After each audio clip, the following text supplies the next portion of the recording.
And I've brought attention to this point that I'm about to make before, but I think it's about time that I make it again.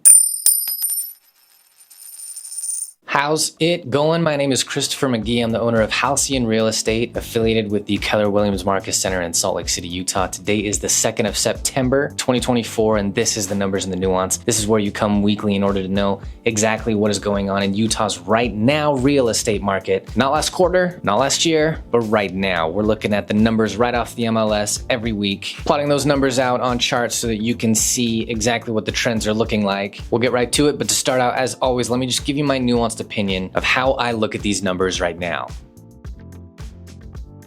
Things are generally going as they have been going for the last several weeks, meaning our inventory continues to climb, the number of available homes in our supply for sale continues to climb, while both demand and home prices remain relatively stagnant. Though at this point, thanks to the last couple of weeks, really, I think both demand and home prices have just, you'll see in the charts of the data, they have just the tiniest bit uptick, okay? So both are trending the tiniest bit up. I think the fact that we're headed into fall and winter means that won't continue for very long. Now, the number of price reductions that happen each week has been trending strongly up. And I've brought attention to this point that I'm about to make before, but I think it's about time that I make it again. This data point of the number of price reductions that happen every week, this data point is exactly the kind of data point that could be shown to fool you if you weren't reconciling that data point with all the variables that I look at from week to week. Because if the number of price reductions is aggressively trending up, then it would be reasonable, sans any clarifying data, it would be reasonable to assume that home prices are dropping, maybe even aggressively dropping. But when we put that set of data in the same room with the sets of data that show us that both demand and home prices are not actually dropping, and that the difference between list price and sold price on average has in fact been in the buyer's favor slightly, then we see that an increase in price reductions happening every week doesn't necessarily mean lower house prices. It simply means that buyers are feeling stretched thin and they're asking for all the concessions they can get, and they know that this market is one in which they still can ask for concessions, and that's showing up as an increased number of price drops. But those price drops, as we can see, are averaging 10, 12, maybe 15K under original ask price. And when average house price is like $670-ish, which is what it is this week, dropping that by 12K across the board doesn't really show us that home prices are dropping, because we know that homeowners are continuing to ask for just a little bit more, and they're getting away with it because there's enough demand for that. Now, also, we've highlighted in the last few weeks, of course, that interest rates have been very moderately ticking down. And I have highlighted my concern that they are coming down right now at all, because if they were to remain at 6.5% or above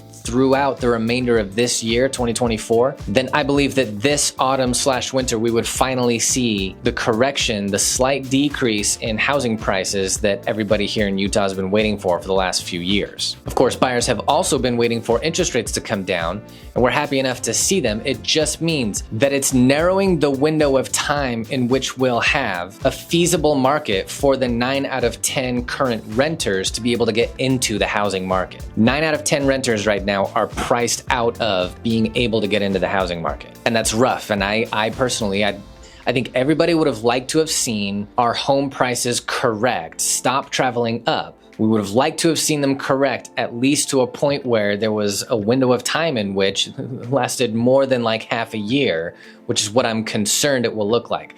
A window of time in which buyers were able to get out of renting and into the housing market. That's a healthy housing market. But 9 out of 10 renters priced out, that's less healthy. So the longer our available supply of homes continues to grow and the slower our interest rates drop, combined with the fact that we're now heading into autumn/winter, then the better our housing market situation will be. But if interest rates drop too fast, then the level of demand that will create from all the pent-up buyers in our housing market, that will shoot housing prices up faster than we'd like to see. But I'll be here every week to bring you that info. Let's look at the numbers.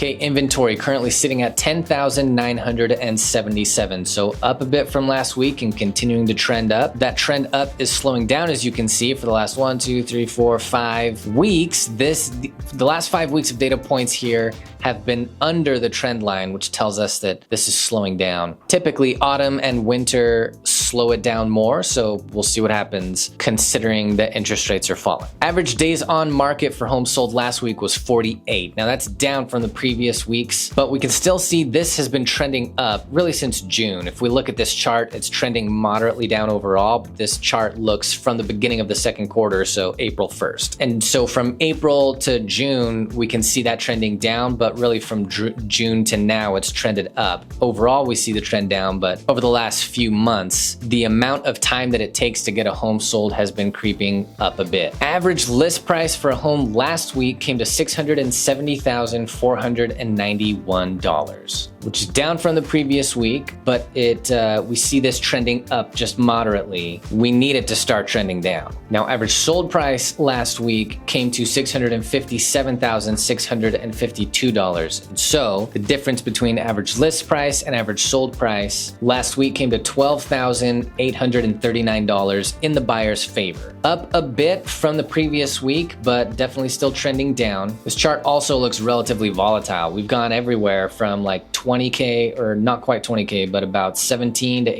$18,000 difference between average list and average sold in the buyer's favor, all the way up to almost no difference just a couple of months ago, 3 months ago, it looks like. So trending down, but pretty volatile, but overall, obviously, trending in favor of the buyer to the tune of roughly $10,000. The number of homes sold last week came to 642, down from the week prior to that, but trending a tiny bit up, just the tiniest bit up here, right? But the trend is there to see. Now, the number of homes that we currently have under contract finally dipped under 5,000 for the first time, certainly for the first time in the last couple of quarters, obviously. So we're clearly trending down here. Here's that number of price reductions the last week. That came to 1,194, which was up from the previous week and trending strongly up, as you can see. Last week, the number of listing contracts that were either canceled, expired, or withdrawn from the MLS came to 510, up pretty dramatically from the last few weeks. But as always, this being the first Monday of the month that I report these numbers on, it spikes. Now we can see that it spikes and comes back down, and spikes and comes back down, and spikes and comes back down, but that overall, this is trending up. And current interest rates as of last Friday, because today is Labor Day, so the markets aren't open. So this 6.43%, that's last Friday's number, but I don't anticipate it going far up or down either way tomorrow once the markets open back up. So as you can see, this interest rate trending moderately down. And that's it for the numbers and their nuance. Thanks for watching. If you have any questions about anything that I've said in this video, please feel free to hit me in the comments. I'll be happy to respond. Of course, if you or anybody you know is thinking of moving here in Utah or into Utah, I hope you're comfortable reaching out to me. I'll be more than happy to represent you in buying and or selling your home. You know I know this market like the back of my hand. I think you can tell I like to communicate thoroughly. I don't like the people I'm working with to feel like they're ever in the dark. I want you to always know what's happening next and always have as much an anxiety-free experience as possible. And of course, if you'd like to stay educated on Utah's housing market, there's not going to be a better way than to hit that subscribe. Stay educated with me from week to week, and thanks for watching this week, guys. We'll see you in the next one.